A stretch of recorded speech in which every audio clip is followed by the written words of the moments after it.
Bienvenue chez Woollymood TV, le média qui s'intéresse à la personne. Aujourd'hui, nous recevons Dorian. Bonjour à tous. Oui. Mood. Woody Mood. Woody Mood. Woollymood. Bonjour Dorian. Bonjour à toi. Comment tu vas depuis le temps? Écoute, ça va très bien. Alors, ça fait très longtemps qu'on ne s'est pas revus. Ouais, ça doit faire quelques années maintenant. Ouais. C'était avant le Covid. C'était avant le Covid? Ouais. Ah, alors je savais pas. Je sais. Ou juste au début, peut-être. Je sais plus, écoute. Mais je me souviens que tu m'as fait une démo de piano. J'étais là, waouh, c'est quoi ce délire? Je Qui maîtrise es-tu? totalement l'art du playback. Ah, voilà, c'est ça, la blague. Je me suis dit, mais comment il fait ça? L'art du playback, mais je l'ai vu en live, hein, du coup, tu dois maîtriser la robotique des doigts aussi. Ouais, c'est une synchronisation absolue. Ah, c'était magnifique. Ouais. Vraiment, ça m'a C'était bluffé et je savais pas. Donc, à ce moment-là, j'ai découvert que tu étais Pianiste, compositeur. pianiste, compositeur. Surtout compositeur plus que pianiste, mais oui. Qu'est-ce que ça te vient d'où, ce parcours? Alors, Oh, ça remonte, on dirait. voilà, non, ouais, ça remonte à la moitié de ma vie, on va dire.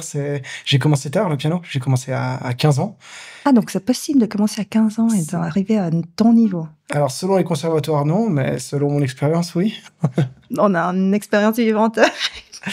Ok. Je venais à la base d'un complètement un autre domaine. Enfin, c'était de la musique, mais je venais du rap à la base. Donc tu sais rapper en plus? Je savais ça rapper avant en plus. Je sais encore un peu rapper, mais on va dire que je vais m'abstenir là pour le moment. Mais je venais du rap, je venais vraiment de la culture pop, très street. J'adorais le vieux rap, hein, le rap à texte. Et j'avais envie de faire du rap de manière pro. Je faisais déjà des petits concerts, des représentations en public. Et quand un jour j'ai découvert en fait la musique classique, mais vraiment de manière totalement au bol, j'étais à mon chalet, j'ai écouté un morceau sur une cassette et ça m'a vraiment bouleversé. Mais c'est deux mondes différents, on est d'accord. C'est deux mondes différents. Il y a des similitudes pour toi? Ouais, je pense que dans tous les arts, il y a une forme de similitude. Quand on parle de création, quand on parle d'art et surtout quand on parle de sensibilité, je pense que le rap d'époque était un rap quand même très sensible, avec des gens qui avaient des vrais textes, qui avaient vraiment un message fort à transmettre. Finalement, ça se rapproche aussi de ce que faisaient les grands compositeurs quand ils essayaient de délivrer un message. Donc oui, dans toute forme d'art, il y a une volonté de communication, une volonté de passer un message. Je pense que par contre, la musique classique, c'est peut-être la manière la plus efficace de toucher directement au cœur des gens. Et quand j'ai entendu en fait ce morceau, c'était le Clair de lune de Debussy. Tu peux la chantonner un peu? Alors, je chante extrêmement mal, donc pour le bien de tes auditeurs et pour leur santé mentale, je vais m'abstenir, mais je te laisse volontiers la main sur... Je ne sais pas la mélodie, donc c'est pour ça que c'est la musique de Ocean's 11 quand ils ont terminé le braquage, ou bien de 7 ans au Tibet. Voilà, c'est un très très beau morceau que si les gens YouTube le nom du Clair de lune de Debussy, ils vont tout de suite voilà, exactement, ils vont tout de suite reconnaître. Et donc c'est vraiment ça m'avait mis les frissons. Ça m'avait mis j'ai eu des frissons plein les bras, j'ai vraiment eu des larmes aux yeux. Ça sortait de nulle part en fait. T'avais quel âge à ce moment-là? J'avais presque 15 ans. Ça devait être en avril et je suis né en juillet, donc j'avais 14 ans et ouais, je me rappelle. Mais du coup, attends, la période rap, c'était quand alors? Avant. Mais Donc, avant, t'as commencé... J'ai commencé très jeune. J'ai commencé peut-être... le rap, j'en écoutais en 2e ou 3e primaire, donc je vais avoir 7 ou 8 ans. Ah ouais? Ouais, j'adorais ça. J'écoutais... C'était déjà la mode à l'époque? C'était quand il y avait la tribu de Dana qui sortait, quand il y avait IAM avec Petit Frère. Ok, ouais, voilà, je vois. Ouais, c'était vraiment le rap old school. Mais j'adorais. Et comme tu l'entends, je parle vite. J'ai toujours une bonne élocution, enfin, j'espère. Oui, c'est très bien prononcé. C'est très bien prononcé, n'est-ce pas? Et du coup, le rap me plaisait beaucoup pour l'aspect texte, pour l'aspect rythme, pour l'aspect musical. Je pense qu'il y avait déjà une prédisposition à utiliser l'ouïe comme sens principal. J'en faisais, j'écrivais mes propres textes, etc. Et quand j'ai découvert le piano, je me suis dit, mais en fait... c'est l'art ultime, quoi. Je veux dire, enfin, la musique classique en général, j'ai trouvé que c'était vraiment l'art absolu, le truc qui était un peu divin, c'est ça. Donc je me suis dit, allez, j'ai envie de m'y mettre. Donc j'ai demandé à ma mère en fait si elle pouvait me montrer parce qu'elle jouait un morceau au piano, elle jouait une valse de Chopin, mais elle jouait tout le temps la même valse de Chopin depuis qu'elle avait 15 ans quoi. Et enfin depuis qu'elle avait 15 ans, depuis qu'elle était petite. Et elle m'a montré la pièce. Moi j'ai trouvé ça relativement simple. Enfin, j'ai trouvé ça très simple. Mais après, ça, je pense que ça vient aussi j'étais beaucoup dans l'informatique, beaucoup dans les ordinateurs. Donc, j'avais déjà un rapport au clavier, j'avais déjà un rapport à la T'avais compréhension. déjà le doigté. J'avais déjà le doigté, Sans mais blague à non, mais part. j'avais déjà le doigté du clavier, l'utilisation des doigts. Et puis je pense aussi que le côté mathématique, informatique et musical sont très liés. C'est à peu près la même intelligence il y a des gens qui sont très littéraires, il y a des gens qui sont très matheux. Et ceux qui sont très matheux, en général, s'en sortent bien avec la musique, avec l'informatique en règle générale, C'est de la logique. je pense que ça fait appel au même réflexe du cerveau, je pense, ouais. Au même titre qu'une personne qui est par exemple très bon en anglais va être très bon en langue en général. Je veux dire par là, je pense que c'est une mécanique intellectuelle assez similaire. Donc j'ai trouvé ça relativement simple. Je me suis très vite mis à jouer. Du coup, ma mère était assez surprise de la facilité que j'avais. Il faut savoir que j'avais fait du solfège quand j'étais petit. J'avais fait, alors c'était pas très brillant.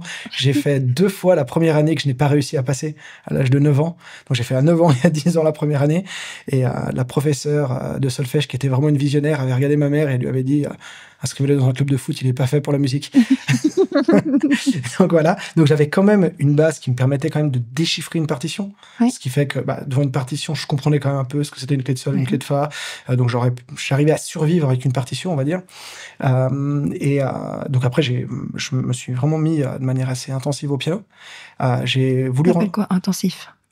Quand j'ai commencé, c'était, je suis un autiste passionné. Moi, je peux rester, si j'aime un jeu vidéo, je vais passer 15 nuits blanches dessus à jouer dessus. On parle même en nuit blanche. Ah, moi, c'est insupportable, quoi. Je suis vraiment dans le truc. C'est soit je fais pas du tout les choses. Tu maximises toutes les choses. Je fais que ça, en fait. C'est vraiment, mais c'était déjà pareil à l'époque. À l'époque, par exemple, quand j'avais un film que j'aimais ou quand j'avais un morceau de rap ou une musique que j'aimais, je la passais en boucle. Je pouvais l'écouter 300 fois de suite, quoi, ou voir Jurassic Park, par exemple, qui était mon film préféré d'enfance, je le mettais en boucle. C'est-à-dire qu'il se terminait, je le remettais. Enfin, il y avait vraiment un côté obsessionnel comme ça, absolument. C'est encore le cas aujourd'hui? J'essaie de me calmer un peu quand même. J'essaie d'être un peu plus normal, on va dire, juste pour pas me faire interner par la société, on va dire. Mais je pense que si tu mets en boucle des choses, écoute, on a tous des casques. Ça va, tu peux. Ça restera confidentiel entre nous et les ceux qui viewers. nous écoutent. Exactement. donc voilà. Donc après, j'ai essayé de rentrer dans une classe au conservatoire. Au conservatoire, par contre, pour le coup, on m'a brisé les genoux. Là, le premier cours où je suis arrivé, la professeure m'a dit mais pourquoi vous commencez le piano maintenant? Je fais parce que j'aimerais devenir pianiste. Marianne elle a fait mais quand on a 15 ans. On termine ses études, on les commence pas. Allez, passez à autre chose. Je suis sorti du premier cours en pleurant. Je suis allé au deuxième cours. Je suis sorti en pleurant aussi. Je dis, je laisse tomber. Soit j'arrête la musique, soit j'arrête le conservatoire. Et j'aimais trop la musique pour arrêter la musique. Donc j'ai continué la musique, mais j'ai arrêté le conservatoire. Et puis j'ai vraiment suivi après un parcours autodidacte. Et j'ai travaillé par moi-même, en fait. Alors en m'entourant, bien évidemment, de musiciens, de gens qui avaient des connaissances avec qui je pouvais échanger, mais pas sous forme, on va dire, de cursus scolaire ou d'apprentissage normal. Donc, c'est quoi ton message pour toutes ces personnes qui sont refoulées des conservatoires ou des grandes écoles? Mon message, c'est que l'Arche de Noé a été construit par un amateur et que le Titanic a été construit par des professionnels. C'est joliment dit, j'aime beaucoup la parallélisation des choses. Ok, donc ça c'est donc à force de discipline, de volonté d'aller chercher les bonnes personnes pour t'aider à grandir en tant que pianiste, tu as réussi au bout de combien de temps?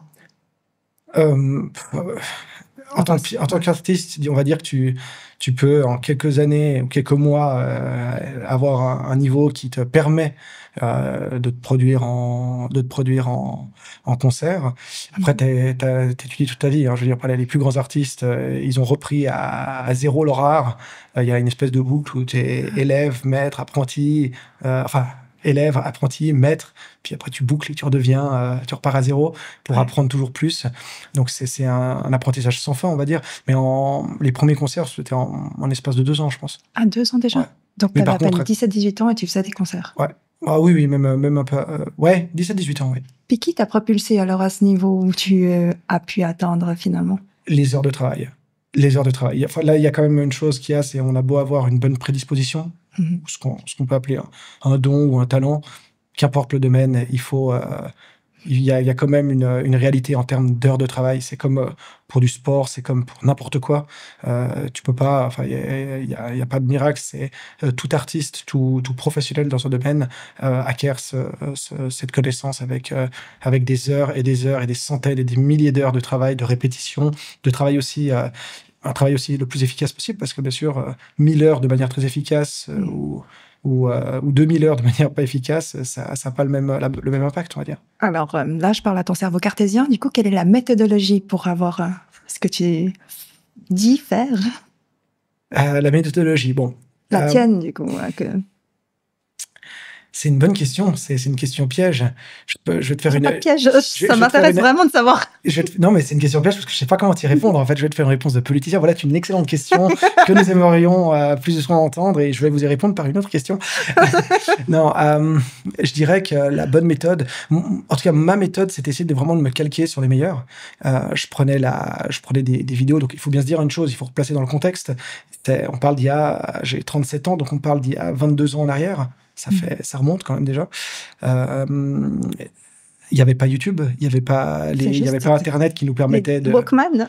C'était les Walkman à cassette, Ouais. c'était l'ADSL 56K qui faisait du bruit quand tu essayais de te connecter pour ouvrir une page en 4 heures. Enfin, c'était vraiment... Salutations à notre génération. Ouais, c'est cool quand même. On a vécu tout ça, c'était trop cool. Ah, la 4G, c'est genre... Ouais, franchement. Mais donc du coup, ouais, c'était plus difficile, on va dire, d'aller chercher l'information, mais aussi, je pense qu'on allait la chercher d'une manière plus, comme c'était une vraie quête d'aller récupérer de l'information. Quand on obtenait cette information, on la considérait beaucoup plus. Donc on obtenait un enregistrement, on obtenait une partition, on obtenait quelque chose, et vraiment on se disait bon bah voilà, on n'était pas noyé sous une information à se dire finalement on a toutes les informations, donc on en regarde vraiment. On n'en considère pas vraiment une. Là, quand on avait quelque chose, on le prenait, on essayait de faire avec. Puis voilà, j'écoutais les grands interprètes, les grands compositeurs, je prenais les partitions, j'essayais de faire des parallèles. Et puis après, tout bêtement, je me renseignais aussi auprès de professionnels, leur demandais comment est-ce que tu travailles ce passage, comment est-ce que tu vois ça. Enfin, il y a toute façon de l'échange Il y a beaucoup de savoir-faire, d'échanges, oui, hein. bien sûr. Parce que ça, on parle pas vraiment beaucoup, c'est pas médiatisé, ce côté échange des artistes. Concrètement, ça fonctionne comment? Tu vas chercher où? À l'époque, ça existait moins, LinkedIn, des artistes, ou je sais pas comment ça marche. Je dirais, alors, comment ça marchait dans les réseaux? Les réseaux, c'était plus, tu t'inscrivais par exemple, à des trucs comme les Amis de la musique, où c'était des communautés de gens qui aimaient la musique, tu discutais avec des musiciens, avec du public, etc. Ça n'a pas vraiment changé encore aujourd'hui. Je pense qu'il y a encore toujours ça. Et puis, l'échange d'informations, c'est quelque chose qui existe, je pense, dans tous les domaines. Que ce soit dans la science, que ce soit dans la technologie, que ce soit dans tous les milieux, tout ce qu'on apprend. On va toujours s'entourer de gens qui ont une connaissance, qui ont un autre point de vue que le nôtre. On va discuter avec, on va apprendre.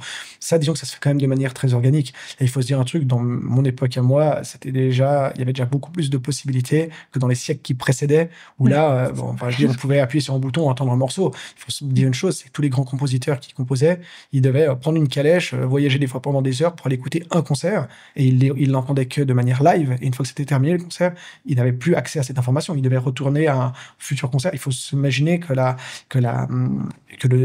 l'accès était beaucoup plus difficile. Donc, si eux ont réussi à composer ce qu'ils ont fait avec les moyens qu'il y avait à l'époque, c'est que c'est possible. Aujourd'hui, même dans les années 2000, ça restait quand même vachement plus aisé, on va dire.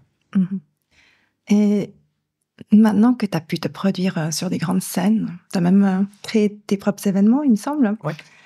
Qu'est-ce que ça t'a fait la première fois que tu as joué devant un public de haute qualité, enfin qu'on considère comme haute qualité? C'est quoi les émotions à l'intérieur? Alors, il y a deux choses. J'ai eu une carrière vraiment de pianiste et j'ai eu une carrière de compositeur. Moi, j'ai vraiment mis l'accent sur la carrière de compositeur.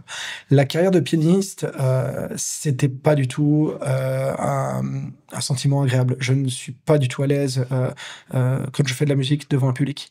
C'est assez bizarre parce que voilà, je peux parler devant du monde, je peux être... En fait, tout ce qui nécessite d'être en société, d'être exposé, ne me gêne pas du tout, sauf pour la musique. La musique, j'ai l'impression vraiment d'arriver à poil sur scène et d'être vraiment nu pour le coup, mais d'être nu de manière, comment dire, c'est mon âme qui est mise à nu et c'est très inconfortable. Et je déteste d'être sur une scène publique pour devoir jouer. J'ai les mains qui tremblent, le corps qui réagit, qui fait vraiment des effets assez indésirables, qui me fait perdre beaucoup de moyens. Donc je n'aime pas du tout jouer en public. Disons que avant le concert, je me sens bien. Après le concert, je me sens bien, mais pendant, je suis totalement submergé par l'émotion. Alors que si je parle en public, si je suis devant des foules, je le supporte très très bien. Mais si je me mets devant un piano, j'ai l'impression que c'est vraiment rentrer dans mon intimité. Et il y a un côté que je ne supporte pas et je ne sais pas d'où ça vient. Alors, Et comment t'as fait pour gérer ça, du coup? bah, Parce que tu alors, t'es représenté, quand même. déjà, je l'ai fait pendant des années. Bah, disons que je pensais que ça allait partir avec le temps. Je me suis dit, bon, bah, de toute façon, c'est en grandissant, en évoluant, en progressant, en prenant de l'expérience, ça va partir. Et en fait, pas du tout. C'est autant là aujourd'hui que ça l'a été le premier jour. Assez bizarrement, plus la salle était grande, moins j'avais le trac. C'est-à-dire qu'une salle de 1500 places me dérangeait moins qu'une salle de 50 places. Je pense aussi parce qu'il y a un rapport d'intimité avec le public. 50 personnes, c'est quand même beaucoup à appréhender pour un cerveau humain, mais t'es pas noyé dans la masse. Et puis, tu vois chaque personne, tu entends chaque personne. Et je sais pas, moi, j'ai mon esprit qui va se connecter un peu sur le ressenti des gens. Le moindre soupir, le moindre bruit, le moindre chose qui peut me perturber va me perturber. Et du coup, c'est très dur. Donc, non, c'était une expérience qui... J'adore faire de la musique, bien sûr. J'étais très heureux de pouvoir faire des concerts. Mais en termes de confort intérieur, on va dire, c'était vraiment l'horreur. Au-delà de ça, donc, bah, c'est sûrement aussi un des éléments qui m'a poussé à faire de la composition. Mais au-delà de ça, je dirais que j'aime aussi créer. Je suis pas forcément fan de refaire ce que les gens ont déjà fait. Aujourd'hui, les pièces de musique classique, elles ont été jouées 1 million de fois par les plus grands. Ouais. Puis proposer quelque chose de nouveau sur une pièce du grand répertoire, c'est quasiment impossible. Tout le monde l'a déjà fait et beaucoup l'auront fait mieux que toi, tu le feras dans toute ta vie. Si tu prends les plus grands pianistes, faut pas non plus avoir la prétention de vouloir rivaliser avec des maîtres comme Rubinstein, comme Horowitz, comme Dino Lipati. Enfin, il y a des gens tellement merveilleux qui ont interprété pendant des décennies le grand répertoire, qui ont fait tous les meilleurs enregistrements qui soient, qu'il n'y a plus beaucoup de choses à proposer à nouveau. Donc moi, j'avais aussi cette envie de pouvoir créer de nouveau de la musique classique et de reprendre aussi un petit peu le flambeau de ce qui a été, à mon sens, perdu, de la belle musique classique, donc pas la musique de recherche, pas la musique contemporaine classique, qui est, elle, pour le coup, pour ceux qui connaissent pas, ça ressemble plus à la musique de film d'horreur, si on veut, pour ça. Alors, c'est de la musique dite intellectuelle, dite de réflexion, etc. Mais bon, pour moi, c'est pas de la musique. Mais de reprendre la musique tonale, la musique belle, de la fin du romantisme, du début de l'impressionnisme, et puis de continuer sur cette lancée. Et pour moi, ça s'est perdu, je pense, après les 2 premières guerres mondiales. Je pense que les artistes ont aussi été énormément traumatisés par ce qui s'est passé pendant le XXe siècle. Et je me suis dit, c'est un peu dommage de dire qu'on a tout écrit en musique alors que c'est pas le cas. Donc voilà. J'ai l'impression que tu as une vieille âme combinée à une nouvelle âme contemporaine. Et enfin, en mélange. Ouais. Si tu devais te décrire, ce serait comment ta description, ta bio personnelle? Dur, ça. Dur aussi, mais elles sont pas faciles, tes questions. Merci. Comment je me décrirais? Ce que je peux décrire, c'est surtout ce que je ressens pas de moi directement, mais ce que je ressens par rapport à ce que j'aime faire. Ce que je ressens, c'est que la musique, sur la musique classique, la musique symphonique, la musique dite classique, c'est un art qui est vraiment ultime et qui... Je suis pas forcément quelqu'un de croyant, mais j'ai vraiment la meilleure façon pour expliquer ça, c'est que ça permet de côtoyer le divin. C'est vraiment ce qui permet à l'homme de se rapprocher du divin. Donc, c'est quoi l'émotion que ça fait de se rapprocher du divin? Elle est comment? Ça te fait quoi dans ton corps physique et humain? C'est peut-être une émotion très proche de celle de l'amour, je dirais, peut-être, pour essayer de simplifier ça au maximum et puis c'est très particulier d'expliquer, mais c'est une passion. Peut-être pour les geeks qui nous écoutent, c'est la même passion que tu vas avoir quand tu vas allumer un jeu que tu adores et que tu vas y jouer, ou que tu vas voir un film que tu aimes beaucoup et qui te procure vraiment plaisir fou, mais on va dire c'est ça façon fois 1000 quoi. C'est une émotion très forte. Tu le vis tout le temps quand tu... Non, non, non, pas tout le temps. C'est à quel moment que tu vis ça? Quand tu écoutes, enfin, je veux dire pas là, toute la musique ne me provoque pas ça. Donc, toute la musique classique, il y a des œuvres de musique classique qui m'ennuient profondément. Il y a des compositeurs qui sont des génies absolus qui m'ennuient énormément. Hier, j'en parlais encore, et je vais faire peut-être un affront, mais par exemple, Mozart m'ennuie dans 80% dans 70% de ses cas, en fait. Qu'est-ce qui t'ennuie? Trop prévisible, ça, mais c'est même pas une question de prévisibilité, parce que d'autres compositeurs sont prévisibles, mais une touche, on va dire, c'est trop enfantin, c'est pas des sentiments passionnés, à mon sens, c'est des sentiments... Qui provoquent chez toi, du coup. Ouais, c'est très pur comme musique, et c'est une pureté, je sais pas, c'est comme, de nouveau, je vais grossir le trait, mais c'est comme un livre de oui-oui, ou bien un livre de romantique. Oui. Voilà, non, je mais m'attendais pas que ça sorte si le oui. non, mais ça me touche pas. Ça me touche vraiment pas. Il y a certaines œuvres de lui qui me touchent, mais dans l'écrasante majorité, si je vais écouter un concert ou si j'écoute des pièces de Mozart, je suis ouais, bon, ok, c'est gentil. Et pourtant, je reconnais que c'est un génie absolu, que c'est un pilier de la musique classique, mais voilà, donc toute la musique me provoque pas cette émotion. J'ai vraiment un style très particulier qui me touche, mais c'est comme pour le cinéma. Tu sais, dans les cinéphiles, il y a des gens qui aiment pas du tout Tarantino, d'autres qui aiment pas du tout Spielberg, d'autres qui aiment pas du tout Campanella. De toute façon, ses affinités et aussi au moment dans lequel on se trouve dans la vie, parce que ça peut varier, ça. Mais je pense que tu as raison. Je pense et puis que ça évolue quand même au cours d'une vie. Ouais. Ça, je suis d'accord avec toi. Parce qu'on n'aimait pas le café, et puis tout d'un coup, on aime le café, on n'aime pas la bière, tout d'un coup, on aime En fait, de nouveau, ça dépend vraiment. Ouais. On s'habitue, et après, on commence à apprécier comme le vent.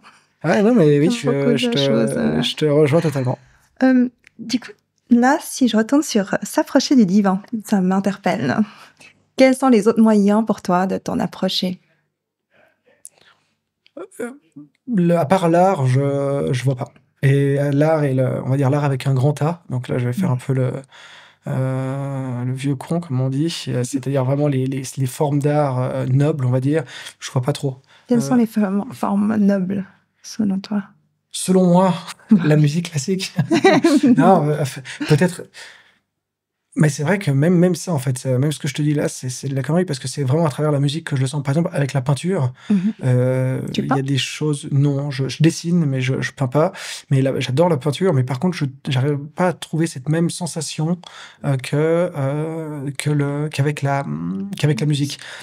Peut-être que le cinéma est capable de faire ça. Je pense que le cinéma est capable de transmettre des émotions, mais je dirais pas qu'elle permettent à l'homme de côtoyer le divin. C'est ça qui est assez bizarre. Ça peut toucher très fortement le cinéma, vraiment d'une manière très très puissante. Enfin, je veux dire, c'est un des seuls arts qui arrive à te tirer les larmes, pour être très clair. Enfin, je veux dire, je me suis jamais vu devant un tableau et me mettre à pleurer devant un tableau, devant une sculpture et me mettre à pleurer devant une sculpture. Avec la musique ou avec le cinéma, c'est possible. Donc je dirais que c'est deux formes d'art qui sont très puissantes. Peut-être que le jeu vidéo en serait aussi capable. Peut-être pas aujourd'hui parce qu'il est très commercial et très blockbuster, mais je pense qu'il a en tout cas la possibilité, la capacité de faire ça. C'est aussi une forme d'art absolu, je pense, le jeu vidéo. La réalité virtuelle, t'en penses quoi? J'adore. Ah, j'adore. Depuis toujours, j'aime ça. Après, ça sera toujours une question de... Tu penses que ça pousserait justement cette approche du divin? Mais justement, le jeu vidéo et le cinéma, je dirais qu'ils n'approchent pas du divin. Ils sont capables d'aller très profond dans les émotions des gens, mais je dirais pas que ça côtoie le divin. La musique classique, pour moi, le fait. Et si on inclut la musique classique avec la réalité virtuelle, avec les images de cinéma, avec combiner tout ça, tu penses que ça nous transcenderait à d'autres échelles? Ouais, sûrement. Tu crois? Je pense que c'est possible. Je pense, je suis quasiment même sûr que c'est possible. Après, c'est même plus de la croyance. J'en suis quasiment sûr, oui. Maintenant, c'est clair que le cinéma d'aujourd'hui est plus destiné à vendre des billets qu'à passer un message fort et artistique. Il y a encore des grands réalisateurs qui font du cinéma artistique, mais on va dire que c'est pas ceux qu'on regarde en général, ou en tout cas que... Mais là, tu compares au cinéma américain, parce que tous les cinémas, tous les pays n'ont pas la même culture déjà du cinéma. Le cinéma américain, moi j'adore. C'est un cinéma qui est très qualitatif. Maintenant, quand tu regardes sur Netflix, il y a autant des films espagnols que français qu'américains, et puis tous sont un peu quand même des machines commerciales très très bien huilées, avec vraiment une très grosse qualité, mais c'est pas il n'y a pas pour moi une notion de divin derrière. Et je crois surtout que les réalisateurs ne cherchent pas ça. Ils cherchent à convaincre le public et à plaire au public et non pas à proposer une œuvre transcendantale, on va dire. T'as déjà regardé des films asiatiques ou des séries asiatiques? Alors, oui et non, dans le sens que j'ai mon associé, parce qu'on a une société de production en cinéma avec un ami associé. Il s'appelle comment? Petite promo. Alors la société de production s'appelle Vanguard Studio Europe et mon associé s'appelle Jean-André Jarama. Et Jean-André, quand je parle avec lui du cinéma, lui, il est fan de cinéma coréen et de cinéma asiatique en règle générale, mais surtout coréen. Et puis, il est en train un peu de m'initier à ça. Et effectivement, ils ont une vision qui est quand même assez dingue. Différent, Ouais, d'accord. assez dingue. Moi, j'ai plus regardé des films asiatiques, plutôt chinois, japonais, mongolien, coréen et tout ça. Mais je trouve que la profondeur a rien à voir par rapport justement à ces gros buzz. C'est dans la subtilité qu'on trouve l'émotion. Ouais, mais je suis assez d'accord avec toi. C'est-à-dire que sans connaître bien ce cinéma-là, je me rends compte, en fait, quand je regarde des scènes ou des films qu'on me recommande, on voit bien que derrière, il y a une patte plus comme là, je suis en train de regarder pour la première fois Pulp Fiction, par exemple, mais je retrouve un petit peu cet esprit fou et avec une vraie vision de la part de son artiste. Mais je trouve aussi dans certains films cinéma américains, par exemple, le cinéma de Steven Spielberg est un cinéma pour moi qui a une profondeur folle comparé à ce qui se fait aujourd'hui chez Marvel, etc. Où là, pour le coup, j'ai vraiment de la peine. C'est beau. Donc là, c'est la partie artistique. Tu viens de dire que tu as une boîte de production. Du coup, parlant de la partie entrepreneur, que tu es aussi. Donc, rappelle-moi combien de sociétés... voilà, hop là, on change. Combien de sociétés actuellement? J'en ai, si j'en oublie pas, je dois en avoir une douzaine aujourd'hui. Alors, comment? La question est comment c'est possible? Alors, quand on est compositeur de musique classique, on arrive vraiment très très bien à nourrir son âme. Par contre, pour nourrir son ventre, on va dire que c'est quelque chose de relativement différent. C'est pas bien payé quand tu es à ce niveau-là, avec la billetterie et tout ça? Pianiste déjà, Alors, et puis... Il faut voir une chose. Un compositeur aujourd'hui déjà de musique classique, comme je prétends l'être, c'est déjà une denrée très rare, ça n'existe plus trop. Aujourd'hui, quand tu vas écouter un concert, dans la plupart des cas, à part quand tu vas écouter un concert de musique de film, où tu vas écouter du Hans Zimmer, du John Williams, en général, tu entends des œuvres de Beethoven, de Chopin, de Schubert, enfin de gens qui sont morts depuis plus de 100 ans. Donc déjà, il n'y a plus vraiment de compositeurs aujourd'hui. Donc il n'y a plus non plus vraiment de cursus. En plus de ça, donc en tant que jeune compositeur, il faut bien voir le pour et le contre. L'organisateur de concert, il doit te payer des droits à toi. Dorian Emmanuel Rapaz, ça a rapport, enfin c'est moins connu que Ludwig van Beethoven, effectivement, et ça, on ne pourra rien y faire. En tout cas, pas de mon vivant. Beethoven, c'est gratuit. Rapaz, c'est payant. Donc, il y a une difficulté, en fait. Il y a un choix d'un côté d'avoir des monstres de la musique qui sont hyper connus contre un inconnu qui coûte. Et voilà, donc, c'est Mais ça veut dire que la qualité n'est pas là, même si c'est un inconnu. Pas dire que la qualité n'est pas là, mais simplement que c'est faire sa place là-dedans. Je veux dire, c'est d'arriver avec son karting sur une piste de Formule 1. Je veux dire, c'est très, très difficile. Quel mandat dont tu es le plus fier que tu as eu? C'est ce que j'ai créé moi-même. C'est-à-dire, c'est pas des organisations externes, mais c'est moi qui ai pris vraiment le taureau par les cornes, et qui ai organisé mes propres événements, comme la soirée des jeunes créateurs, ou comme des concerts dans des grandes salles de concert avec des grands orchestres. Je me souviens quand tu m'avais parlé, justement, la soirée des jeunes créateurs, ça te tenait à cœur. Ouais. Tu vas relancer ça? Ouais, on va sûrement essayer de relancer ça avec le Lions Club, d'ailleurs. On est en train de discuter pour essayer d'organiser la soirée des jeunes créateurs 2.0. Après, c'est des très gros événements, c'est très très chronophage, ça prend énormément de temps. Donc il faut aussi être sûr d'avoir les moyens en temps, en moyens financiers, et pour pouvoir... Si tu peux lancer un appel, tu aurais besoin de quoi? Je sais pas, une 8e journée dans la semaine et puis une 25e heure, si c'est possible. Alors que tu dors déjà pas de la nuit. Alors voilà, c'est ça. Ok. Alors ça, je crois que personne ne peut le créer pour toi, malheureusement. À part si on peut ralentir le temps, l'espace-temps. On rapproche la Terre d'un trou noir, ça peut passer. Contorsionner le temps, voilà. C'est possible. Scientifique à vous. Voilà. Einstein, en tout cas, il n'est pas contre, apparemment. D'accord. Donc, ça, c'est un projet que tu aimerais réaliser sous quelle durée? Dans les 2 ans, je pense. Dans les 2 ans, je pense on va essayer en tout cas de réorganiser une deuxième édition. Non, après, dans les appels, si quelqu'un a envie de reprendre le flambeau, C'est juste, j'ai tu envie de m'avais te déjà dire, dit, tu veux pas ouais, non, mais ça serait surtout ça. C'est Ouais. un super projet qui a très bien marché. Comment ça fonctionne ce projet? Tu peux juste teaser 2 lignes Oui, là-dessus? alors l'idée qu'il y avait, c'est pour rendre en fait. Moi, j'ai toujours voulu rendre la musique classique un peu plus sexy, un peu plus fun, parce que c'est vrai quand même que les événements sont un peu poussiéreux. Dans le sens que c'est très balai dans le cul pour pour être très très clair, et c'est pas très fun. Et même quand tu aimes la musique classique, des fois tu regardes ta montre et c'est pas le but. Je pense qu'on peut en faire quelque chose de génial, mais il faut aussi un petit peu décomplexer le truc, rendre le truc un peu plus accessible. Donc déjà faire des concerts moins longs, parce que c'est clair que quand tu vas pendant 2h30 dans une salle de concert et que tu es un initié, c'est insupportable. Et puis proposer aussi des programmes qui soient quand même qui soient intéressants aux gens, justement, pas leur proposer ce genre de pièces où t'as 90% du public qui regarde sa montre et puis qui s'ennuie. D'essayer vraiment de proposer quelque chose sans tomber dans le kitsch et sans tomber dans le overpop, on va dire, mais de faire quelque chose de sympa. Donc l'idée qu'il y avait, c'était de faire un événement en 3 parties. Une première partie c'était vraiment le concept général, c'est de présenter tous les jeunes créateurs et les nouveaux créateurs. La première partie, c'était une exposition vernissage où il y avait des happenings, où il y avait des photographes, des peintres, des sculpteurs, des horlogers, des joailliers qui venaient. Puis on avait des happenings comme des serveurs qui marchaient au plafond, qui servaient du champagne à l'envers, etc. Donc c'était vraiment super attractif. Après, c'était un concert avec de la musique que j'avais écrite, donc un jeune compositeur, et ça, c'était un concert qui durait, je sais pas, 45 minutes, donc c'était vraiment très digeste.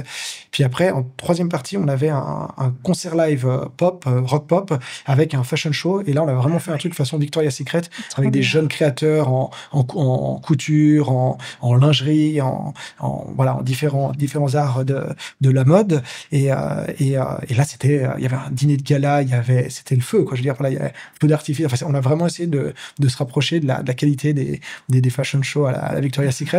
Et du coup, t'as réussi? Ah oui, mais on a réussi. On a eu plus de 1000 personnes à la première édition. Donc, sur une soirée, Il y a des vidéos qu'on peut retrouver. Ouais, sur YouTube.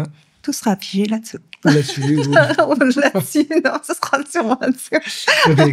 Exactement. C'est sur la soirée des jeunes créateurs, exactement. Il y a ça. Et bon, après, c'est des projets qui sont bien évidemment très coûteux parce que. On parle de quel budget? On parle d'un demi-million de francs pour une organisation. 2 millions. Un demi-million de francs, ouais, pour une soirée. Une soirée. Ouais. Ok. Ouais, disons Tout compris. Tout compris, ouais. Ouais. Mais, et ça, c'était les prix en 2015. Il faudrait voir comment les choses ont aussi évolué. Peut-être vers la baisse, peut-être à la hausse, je sais pas. Mais c'est ça que ça coûte. Mais bon, il faut se dire une chose, c'est le moindre concert, par exemple symphonique, qu'on va écouter à Genève ou quoi que ce soit, coûte déjà dans les quasiment 100 000 francs de coût d'organisation, entre 50 et 150 000 francs selon les concerts. Ça, c'est sans repas, sans rien. Alors là, on parle juste du concert quand on va écouter un concert pendant 2 heures au bien. Victoria Hall. Exactement. Donc non, l'événementiel coûte cher. Mais ça reste quand même des budgets, ça se trouve pas, comme le dirait Alexandre Assier, dans le cul d'une poule. Et puis, ça demande beaucoup de travail. Ça demande une année quasiment de travail à plein temps. Donc c'est très chronophage, ça demande des vrais moyens logistiques, financiers, personnels, etc. Donc quel est l'avantage d'avoir ce genre d'événement plus souvent?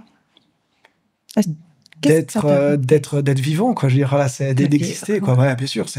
T'as pas pensé à exporter ça à Dubaï ou des endroits qui sont beaucoup plus friands et qui ont de l'argent? Je reviens de Dubaï. J'y suis allé pour la première fois il y a quelques semaines en arrière. J'ai adoré. Donc, c'est pas impossible que je fasse pas mal de choses là-bas parce que j'ai trouvé l'endroit extraordinaire, ouais. Il y a un mindset qui est différent. On est des ploucs comparé à eux. Je veux dire, c'est impressionnant. Je veux dire, par les mecs, ils développent, ils te sortent un truc monumental au milieu du désert. Tout est plus propre que chez nous, tout est plus grand que chez nous, tout marche mieux que chez nous. Puis avec 0 impôts contre nous qui payons pour avoir des trucs qui ressemblent à rien. Je suis revenu avec une grosse désillusion de nos contrées de là-bas. Je me dis, si eux arrivent à le faire, qu'est-ce qu'on fout en fait? Je veux dire, où est-ce qu'elles sont, nos grandes tours, où est-ce qu'ils sont, nos grands projets? Qu'est-ce que un portrait de Dubaï d'ici, si tu avais tous les moyens possibles? La propreté. La propreté. Ouais, la propreté, Pourtant, on est quand même connu pour la propreté, déjà. Non, on est moins pire que les voisins, c'est très différent. Il n'y a pas de cible. Non, mais c'est le fait que, je sais pas, j'étais pendant très longtemps en octambule. Tu sais très bien quand c'est passé minuit, que tu marches dans la rue, les mecs bourrés foutent la merde, t'as des tags de partout, t'as des mecs qui urinent sur les façades des immeubles, etc. Là-bas, y a rien. Là, tu vas dans le quartier le plus pourri, tu peux manger par terre tellement c'est propre. Donc après, je dis pas, peut-être qu'il y a une face cachée, peut-être que il y a ça, je veux même pas rentrer dans ces considérations. Moi, ce que j'ai vu, c'était clean, propre, les gens étaient normaux, se comportaient normalement. T'avais des gens qui pratiquaient leur religion et qu'on laissait tranquille. T'as ceux qui ne la pratiquaient pas et qu'on n'embêtait pas non plus, à qui on laissait le droit de s'habiller comme il le veut, etc. Donc non, mais j'ai trouvé vraiment bien. Ça m'a vraiment surpris. J'attendais pas spécialement grand-chose de là-bas. Je suis revenu en me disant, ouais, on a quand même du boulot pour... J'ai un peu l'impression, pour te donner une idée, d'avoir vu un match du FC Lausanne, puis après partir à Barcelone et puis regarder FC Barcelone jouer au foot. Je me dis, ah, mais c'est ça le foot? D'accord, ok, bon, il y a encore du boulot chez nous, quoi. J'aime beaucoup tes exemples, en fait. À chaque fois, tu arrives à imaginer des choses. Ça montre une certaine culture, une certaine diversité d'expérience aussi, de bagages. Donc, ton côté entrepreneur, ça revient là-dessus.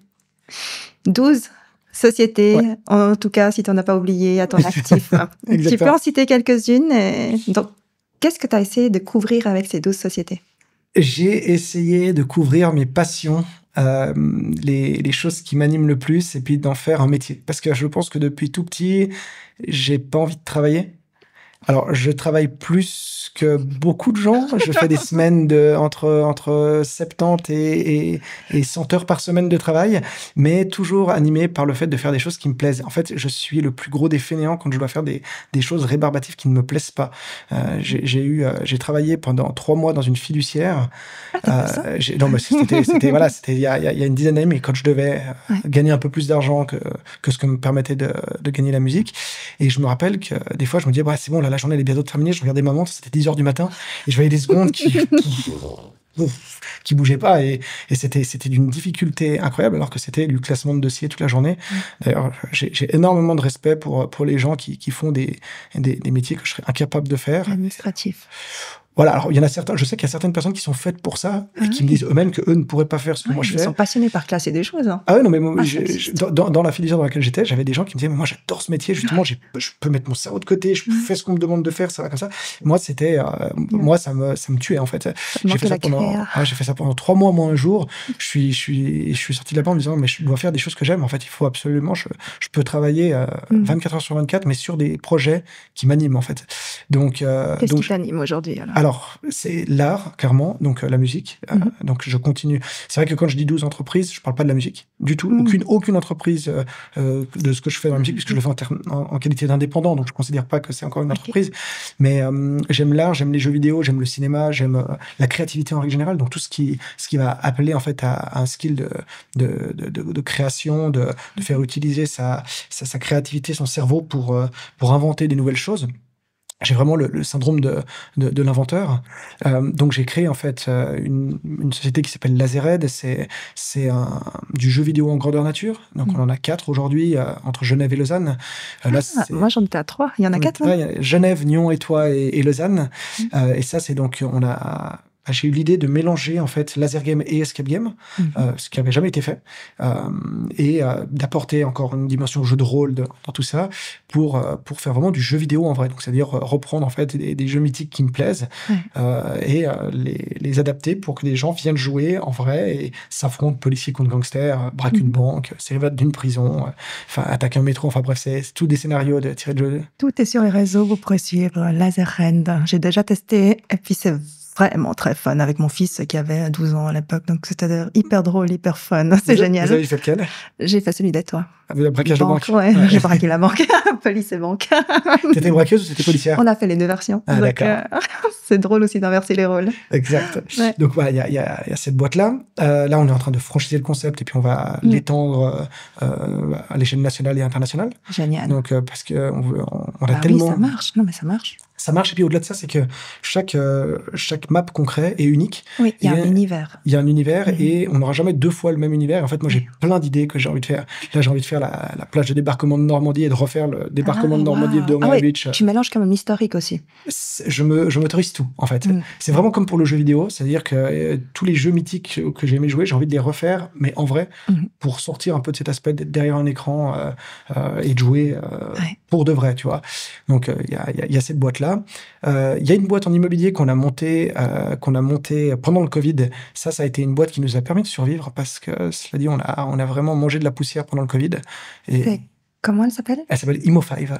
Imo5, on te salue, je connais tous tes employés d'Imo5, enfin non, Mes tes associés. oui, oui. Salutations à tous ces associés. Et donc ça, on a monté cette boîte justement avec des gens qui étaient dans l'immobilier. Cette boîte-là nous a permis, en fait, parce qu'on avait quand même aussi tous un background en immobilier, on en a tous fait un peu, donc ça nous a permis, en fait, de caler la tête hors de l'eau dans une période extrêmement difficile où on nous a fermé nos entreprises, on nous a pas aidés, on nous a laissé face au... l'État, mettez-moi ça pas. On avait nos entreprises Lazered, on en avait déjà 4 à ce moment-là. On n'avait pas de recul de bilan pour pouvoir être aidé. Et on nous a fermé en nous disant les loyers, vous les payez. Et puis les aides, vous les avez pas. Donc on s'est retrouvé avec 30 000 francs par mois à devoir payer sans gagner un seul sou. Ça vous a mis en dette de combien? Alors, moi, j'ai fait un calcul, on a perdu en tout 1,5 million et on avait 0 dette avant le Covid et on est sorti du Covid avec plus de 350 000 francs de dette qu'on est en train de rembourser quasiment intégralement après une année d'exploitation sans qu'on nous embête. Félicitations, parce que c'est pas rien. Ouais, bon, après, ça nous a coûté des nuits aussi. Ça, c'est clair que ça nous a pris du temps et de l'énergie. Maintenant, voilà, la vie, c'est comme un jeu vidéo. Si on la règle sur le mode facile, c'est pas drôle. Il faut la mettre un peu sur le mode difficile, hardcore, un peu, histoire de cracher du sang, quoi. On va dire, il faut le prendre, en tout cas, sous cet aspect-là. J'ai un mentor dans l'entrepreneuriat qui m'a dit, tu sais, l'entrepreneuriat, c'est un des derniers terrains d'aventure que tu as. On a à peu près découvert tous les continents, on a à peu près tout exploré. Aujourd'hui, le dernier terrain sur lequel tu vas vraiment par toi-même pouvoir partir à l'aventure, c'est l'entrepreneuriat. Et il faut prendre ça comme une quête. Et voilà, on a dû affronter un dragon difficile à battre, mais on l'a battu, c'est le plus important, quoi. J'adore ta vision. J'avais pas vu ça comme ça. Donc ça, c'est les principales sociétés. Voilà. Alors après, il y a Vanguard Studio aussi, où là, on est en train de préparer des films long métrages. Donc, on est en train d'écrire avec mon associé, puis avec des amis, collègues. On est en train d'écrire des scénarios, de partir sur des projets de long métrage qui sont déjà présentés donc, sur notre plateforme qu'on a déjà mis en ligne. Donc, je pense que c'est aussi un petit lien. Mais pour l'instant, il n'y a encore rien de visionnable de terminé, mais ça sera, je pense que d'ici 2025, il y aura déjà du contenu. Bon, j'avais aussi un père qui était cinéaste, donc j'ai quand même aussi grandi dans le milieu du cinéma. J'ai toujours été sur des plateaux, etc. Donc je connais quand même assez bien le domaine. Et puis alors là, de nouveau, je reste créateur puisque mon rôle là-dedans, c'est principalement d'écrire des scénarios, d'écrire des histoires, de concevoir. Et de nouveau, ça j'adore, quoi. C'est génial de partir d'une feuille blanche. Tu vis dans un monde de jeux vidéo. C'est GTA en vrai, quoi. C'est GTA en vrai, j'adore. Alors, ta vision à long terme, ce serait quoi? Si c'est GTA. Franchement, que ça continue comme ça, que des emmerdes comme ce qui nous est arrivé entre 2020 et 2022 avec la Covid n'arrivent plus jamais. Ou alors que le système soit maîtrise un peu et puis offre un cadre qui soit pas absolument injuste pour une frange de la population. Certains s'en sont très bien sortis. Il y a plein de gens qui ont maximalisé les gains, mais il y en a certains qui ont totalement été laissés sur le carreau et c'était injuste parce que c'était totalement random, quoi. Si tu avais créé ta boîte en 2017, tu n'avais pas de soucis. Si tu avais créé en 2019, tu étais dans la merde. C'est absolument injuste. Donc que des choses comme ça, on va dire des gros pépins imprévus sur lesquels on ne peut rien faire ne nous arrivent pas. Alors, de nouveau, en tant qu'entrepreneur, je sais que ça arrivera, mais pas aussi gros que ça, si c'est possible. Et puis surtout qu'on ait un terreau favorable à pouvoir continuer de planter des graines d'imagination et puis de faire pousser des belles choses, quoi. Je veux dire, c'est ça, c'est ce que veulent faire les entrepreneurs, les créateurs, les gens qui ont envie de façonner ce monde et de le construire. C'est d'avoir un environnement favorable parce que l'artiste, c'est une chose, le créateur, c'est une chose, mais l'environnement en est beaucoup. Je veux dire, quand tu es dans un environnement qui n'est pas propice, c'est quand même beaucoup plus difficile que quand tu es dans un milieu propice. Donc, Bien sûr. continue de travailler, en fait, à avoir une société qui permet, en fait, et puis développer une société qui permette, en fait, ceux qui ont envie d'apporter quelque chose pour demain, de pouvoir exister. Comment tu ferais ça? C'est magnifique ce que tu viens de dire, mais techniquement, comment tu le ferais? Moins de politiciens, Plus de quoi? plus d'humains. Non, mais sincèrement, c'est aujourd'hui beaucoup d'entrepreneurs seront d'accord avec moi de dire qu'aujourd'hui le système qui se prétend être un service, en fait, dessert, est plutôt là pour vampiriser et être la sangsue du système que d'aider un terreau fertile. Alors, C'est faute à personne, mais du système qui a été implémenté, qui est obsolète à l'époque actuelle, peut-être. Peut-être c'était bien à l'époque, mais à l'époque actuelle, peut-être alors, faire évoluer. je pense c'est une question de mesure. On ne peut pas non plus vivre dans une totale anarchie. On a besoin d'une structure. Il y a des fonctionnaires régaliens qui sont essentiels, bien évidemment, et sans qui on pourrait pas avoir de société aussi avancée que la nôtre. C'est évident.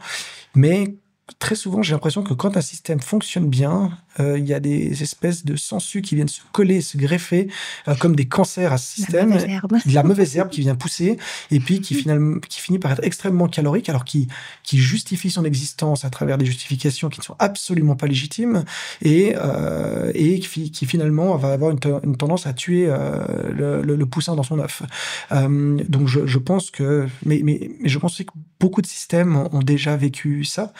Tous les grands empires qui se sont effondrés ont eu ce problème, ont eu une espèce d'émergence de certains diplomates, de certaines personnes qui sont totalement dans la masturbation intellectuelle et qui détruisent le système. Et l'Empire romain est tombé comme ça, l'Empire grec est tombé comme ça. Tous les grands empires ont ça. Il y a un moment de construction, il y a un moment où ça se développe, où justement il y a que les fonctions régaliennes qui sont assurées, il y a beaucoup de gens qui ont une volonté de faire. Puis d'un côté, après, il y a une espèce de ramollissement de cette société. Il y a de plus en plus de lois, de plus en plus de restrictions qui se mettent. De lourdeur administrative. De lourdeur, voilà. Mais tous les grands empires se sont effondrés comme ça, en fait. Si on regarde l'histoire, on dit toujours que c'est une grande répétition, mais c'est ça. Alors ça serait bien, nous, qu'on arrive à pas s'effondrer pour devoir réexister, et puis qu'on se rende compte qu'il faut peut-être lâcher un petit peu de mou et laisser un petit peu les gens un peu plus de liberté, on va dire, peut-être un peu moins de droits, un peu plus aussi d'imprévus, parce que on essaye finalement d'avoir une société qui est maîtrisée, mais vraiment dans les moindres recoins, que chaque article de loi couvre la totalité de notre vivant, mais ce n'est pas la vie, ça. Je veux dire, un arbre, il pousse sans loi, il pousse avec ses lois à lui, mais il n'a pas besoin d'avoir... La vie a existé pendant des milliards d'années sans des fonctions d'État lourdes et inertiques, et aujourd'hui, il faut juste lâcher un peu la grappe à ceux qui font. Ça ne veut pas dire lâcher complètement, ça ne veut pas dire être dans une anarchie totale et faire n'importe quoi, mais c'est de revenir un petit peu...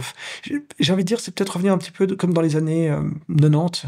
Il y avait plus de liberté, il y avait moins de choses, il y avait des morts, il y avait des choses qui n'allaient pas, il y avait certaines choses qui n'étaient pas réglées, mais il y avait aussi la possibilité de faire et de créer. Et aujourd'hui, j'ai quand même l'impression qu'on essaie de pousser en fait une société à des gens qui sont bien dans leur petite case, qui rentrent le soir chez eux, qui regardent leur petite série, qui repartent le lendemain au travail, qui travaillent pour des grosses boîtes qui, elles, ont réussi à s'imposer.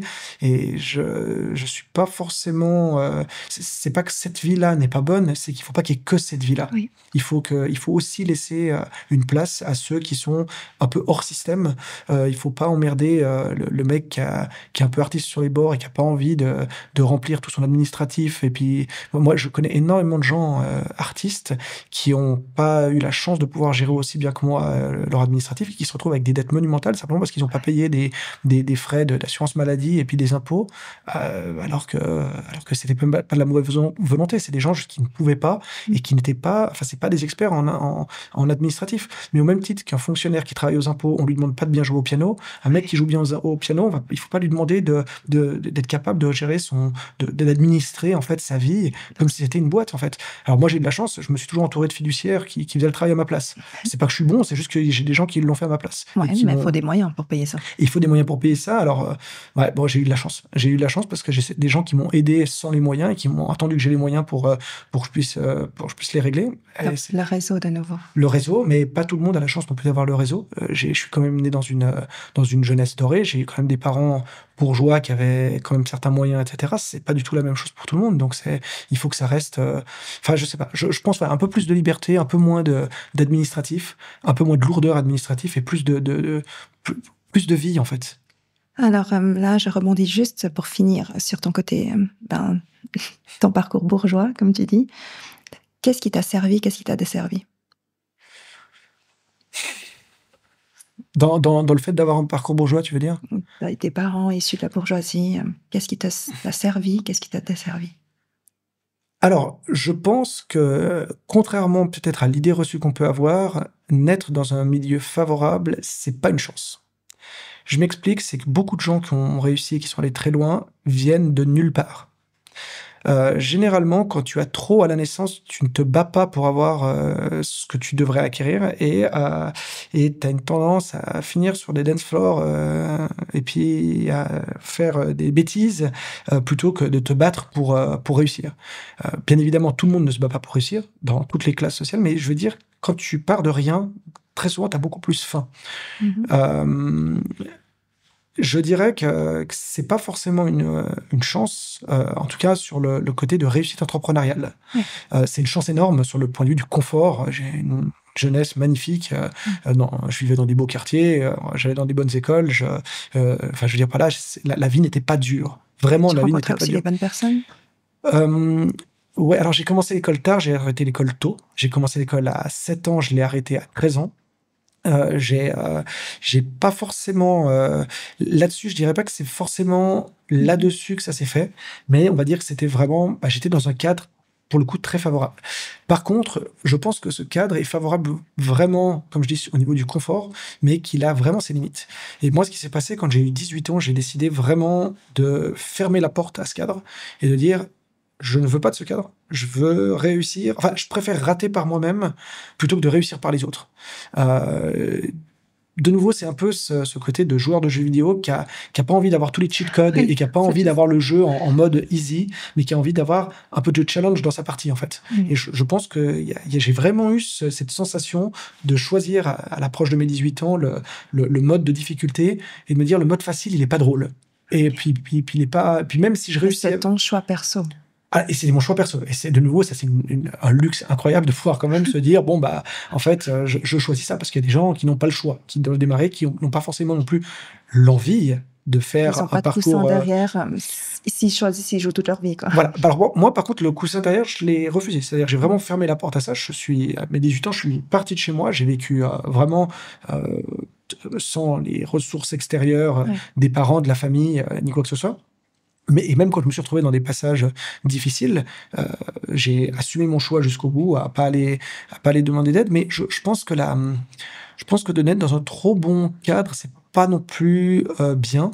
Je connais quelques personnes qui ont réussi alors qu'ils venaient de très bonnes familles, et j'ai beaucoup d'admiration parce que j'en connais tellement plus qui ont fait de la merde alors qu'ils avaient de l'or dans les mains. Mais de nouveau, ça revient un petit peu à ce qu'on disait par rapport au système. On construit un système, et quand le système va très bien, on se comporte plus bien avec, et puis on se ramollit. Et puis quand on se ramollit, on joue plus les cartes. Exactement. Et on se rend même pas compte qu'on les a, les cartes. On a oublié qu'on avait des cartes. Je prendrai un exemple tout simple, mais qui ici, dans les personnes qui nous écoutent, se rend compte de la chance qu'on a en tournant un simple robinet d'avoir de l'eau potable, de pas tomber malade quand on boit cette eau potable, d'appuyer sur un bouton, d'avoir de la lumière, d'avoir qu'il fasse chaud en hiver, qu'il fasse frais en été. On ne se rend pas compte de la chance qu'on a. Et pour nous, c'est un dû. C'est-à-dire que si d'un coup, on vous coupe l'eau chez vous, vous allez gueuler parce que c'est pas normal. Mais en fait, c'est ça, de ne pas avoir d'eau chez soi, c'est la norme du tiers de cette planète. Donc on se rend pas compte de la chance qu'on a. Et il faut bien se rendre compte que cette ingratitude qu'on a face à la chance qu'on a, eh bien, il y a certaines personnes qui ont exactement ça dans leur parcours de vie parce qu'ils naissent dans des très bonnes conditions, ils ne se rendent même pas compte de cette chance. Mais c'est facile de se rendre compte quand on n'a rien en voyant ceux qui ont beaucoup. Mais quand on est dedans, le naturel, c'est d'avoir beaucoup, on s'en rend pas compte. Donc c'est pas ce qu'on a à perdre. Donc le message là, ce serait de se rappeler, d'être en reconnaissance de ce qu'on a.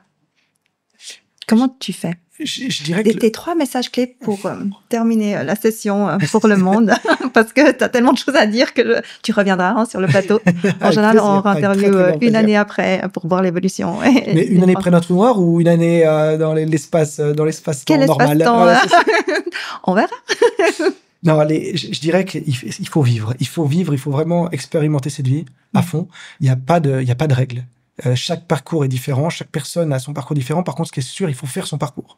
Il faut faire quelque chose. C'est-à-dire que si tu nais dans un milieu, si tu as un handicap, si tu n'as pas de chance, si tu as beaucoup de chance, si tu as de l'argent, si tu n'as rien, si t'arrives des merdes, si tu as beaucoup de chance, il faut vivre et il faut vivre pleinement. Et en vivant pleinement, tu vas faire beaucoup d'expériences. Et si tu combines ton expérience avec le cerveau qu'on t'a offert, qui est quand même très performant chez l'humain, et ben tu vas créer en fait des conclusions, créer une histoire, créer quelque chose qui va donner du corps à ta vie, quoi. Je veux dire, donc je dirais que pour Texture à sa vie. mais c'est ça, pour bien vivre, il faut vivre. Il faut commencer par ça, mais c'est bête, mais beaucoup de gens oublient ça. Beaucoup de gens mettent de côté leur vie et ils passent en mode agentique où ils suivent en fait un schéma qu'on leur a mis dedans, et ça c'est pas bon. Et je pense qu'on peut toujours casser cette routine, on peut casser cette vie qui n'en est pas une pour en vivre une qui te permette en fait d'apporter quelque chose à ce monde en fait. Alors, message, osez vivre, apportez quelque chose à ce monde et soyez vous. Merci beaucoup, Dorian, pour grand plaisir. la participation, pour tous ces beaux messages, d'avoir partagé ton parcours et ta lumière. Ben, merci beaucoup pour l'invitation. Beaucoup C'est très appris, gentil. touché, beaucoup de rappels. Et puis, vous retrouverez tout ici en bas pour le suivre ses aventures d'entrepreneur. Sûrement qu'il vous donnera des conseils volontiers.